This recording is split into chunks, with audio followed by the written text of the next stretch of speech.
Hello दोस्तों, welcome back to my channel selected study with Nishu ma'am. बच्चों, आज हम सोल्व करेंगे 21 सितंबर 2014 का सीडीपी वाला पोर्शन सीटेट पेपर फर्स्ट। तो इसमें सीडीपी वाले पोर्शन में 30 क्वेश्चन आते हैं और इसमें क्वेश्चन नंबर 1 है। मैं आपको क्वेश्चन के साथ डायरेक्ट आंसर बताऊंगी जिससे आपका क्विक रिवीजन किया जा सके प्रीवियस ईयर पेपर का। तो चलिए स्टार्ट करते हैं। क्वेश्चन नंबर 1 है, संज्ञानात्मक विकास निम्न में से किसके द्वारा समर्थित होता है? तो इसका आंसर होगा एक समृद्ध और विविधतापूर्ण वातावरण उपलब्ध कराना। क्वेश्चन नंबर 2 है, मानव विकास है। मानव विकास कैसा होता है? मात्रात्मक और गुणात्मक दोनों तरह का। क्वेश्चन नंबर 3 है, प्रकृति पोषण विवाद निम्नलिखित में से किससे संबंधित है? तो इसका आंसर होगा आनुवंशिकी एवं वातावरण। क्वेश्चन नंबर 4 है, निम्न में से कौन सी सामाजिकरण की निष्क्रिय एजेंसी है? इसका आंसर होगा सार्वजनिक पुस्तकालय। क्वेश्चन नंबर 5 है, वाइगोत्स्की के सिद्धांत में विकास के निम्नलिखित में से कौन से पहलू की अपेक्षा होती है? तो इसका आंसर होगा जैविक। क्वेश्चन नंबर 6 है, 1 वर्ष तक के शिशु जब आँख, नाक व हाथों से सोचते हैं तो निम्नलिखित में से कौन सा स्तर शामिल होता है? तो इसमें आंसर होगा इंद्रियजनित गामा किस। क्वेश्चन नंबर 7 है, रिया कक्षा पिकनिक करने हेतु ऋषभ से सहमत नहीं है। वह सोचती है कि बहुमत के अनुकूल बनाने के लिए नियमों का संशोधन किया जा सकता है। तो यह सहपाठी विरोध पियाजे के अनुसार निम्नलिखित में से किससे संबंधित है? तो इसका आंसर होगा सहयोग की नैतिकता। क्वेश्चन नंबर 8 है, निम्नलिखित में से कौन सा स्टर्नबर्ग का बुद्धि का त्रिस्तरीय सिद्धांत का एक रूप है? तो इसका आंसर होगा व्यवहारिक बुद्धि। क्वेश्चन नंबर 9 है, किसने सबसे पहले बुद्धि परीक्षण का निर्माण किया? तो इसका आंसर होगा अल्फ्रेड बीने। क्वेश्चन नंबर 10 है, ध्वनि संबंधित जागरूकता निम्नलिखित में से किस क्षमता से संबंधित है? तो इसका आंसर होगा ध्वनि संरचना पर चिंतन करना व उसमें हेरफेर कर। क्वेश्चन नंबर 11 है, कक्ष में जेंडर मतलब लिंग विभेद है।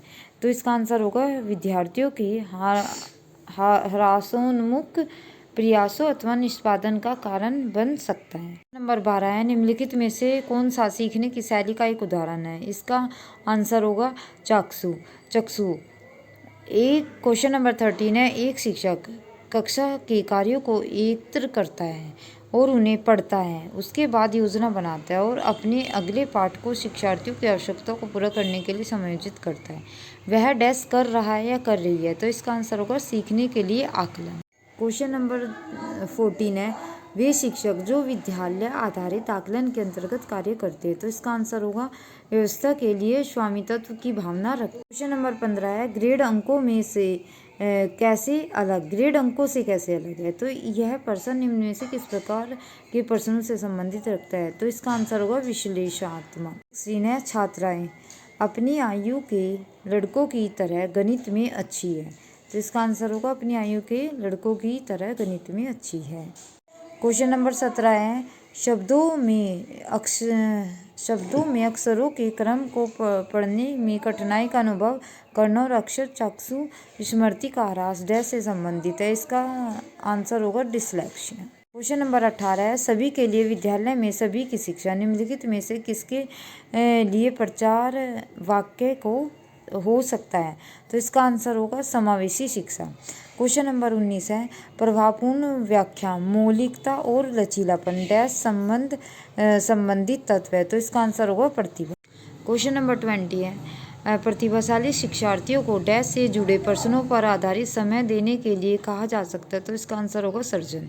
क्वेश्चन नंबर 21 है, गणित में अधिक नियोग्यता का आकलन निम्न में से किस परीक्षण द्वारा सर्वाधिक उचित तरीके से किया जा सकता है? तो इसका आंसर होगा निदानात्मक परीक्षण। क्वेश्चन नंबर 22 है, सिद्धांत चित्र डैश के द्वारा नवीन अवधारणाओं की समझ बढ़ाते हैं। तो इसका आंसर होगा तर्कपूर्ण ढंग से सूचनाओं की व्यवस्थित सूचनाओं की व्यवस्थित करने की योग्यता को बढ़ाने। क्वेश्चन नंबर 23 है, एल्बर्ट बंड्यूरा के सामाजिक अधिगम सिद्धांत के अनुसार निम्न में से कौन सा सही है? तो इसका आंसर होगा बच्चों के सीखने के लिए प्रतिरूपण मॉडल एक मुख्य तरीका है, मॉडलिंग। ओके। क्वेश्चन नंबर 24 है, निगमनात्मक तर्कन में शामिल है?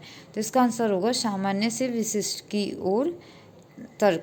क्वेश्चन नंबर 25 है, जब बच्चे एक अवधारणा को सीखते हैं और उसका प्रयोग करते हैं तो अभ्यास उनके द्वारा की जाने वाली त्रुटि को कम करने में मदद करता है।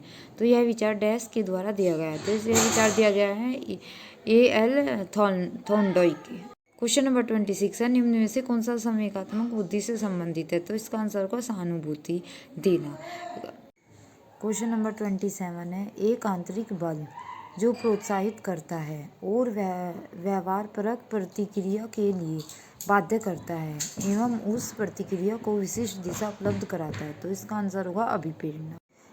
क्वेश्चन नंबर 28 है, निम्न में से कौन सी शब्दावली प्राय अभिप्रेरणा के साथ अंतः बदलाव के साथ इस्तेमाल की जाती है? तो इसका आंसर होगा आवश्यकता। नंबर 29 है, डैश प्रेरणाएं अनुभूतियों के संतुष्टिकरण के अवस्था तक पहुँचने और व्यक्तिगत लक्ष्यों को प्राप्त करने की आवश्यकता को संबोधित करते हैं। तो इसका आंसर होगा भावार्थ। क्वेश्चन नंबर 30 होगा, निम्न में से कौन सा कारक अधिगम को सकारात्मक प्रकार से प्रभावित करता है?